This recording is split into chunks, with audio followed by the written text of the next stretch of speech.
তীব্র গরমে ভ্যান, রিক্সা, easy bike চালক, স্কুল কলেজের ছাত্রছাত্রী ও পথচারীদের জন্য ফ্রি শরবত বিতরণ অব্যাহত রেখেছেন মোরেলগঞ্জ উপজেলা যুবলীগের যুগ্ম আহ্বায়ক অ্যাডভোকেট তাজিনুর রহমান পলাশ।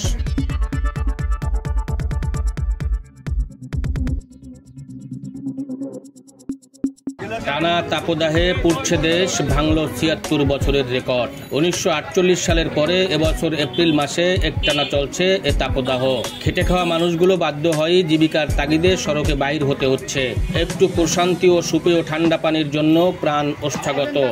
ঠিক সেই সময় মৃদু ঠান্ডা পানীয় শরবত বিতরণ এক ব্যতিক্রমী উদ্যোগ নিয়েছেন নেতা। এক গ্লাস পানি পান করে স্বস্তির হাত ছেড়ে উদ্যোগীকে মন খুলে দোয়া করছেন পথচারীরা। চলমান শরবত বিতরণের দ্বিতীয় দিনেও মোরেলগঞ্জ উপজেলার পৌর শহরের বিভিন্ন স্থানে চৌকি বসিয়ে ঠান্ডা পানীয় শরবত বিতরণ অব্যাহত রেখেছেন উপজেলা যুবলীগের যুগ্ম আহ্বায়ক অ্যাডভোকেট তাজিনুর রহমান পলাশ। তাপদাহ যতদিন থাকবে ততদিন এই শরবত বিতরণ চলমান থাকবে বলেও তিনি জানান। দৈনিক দক্ষিণ বার্তা, মোরেলগঞ্জ।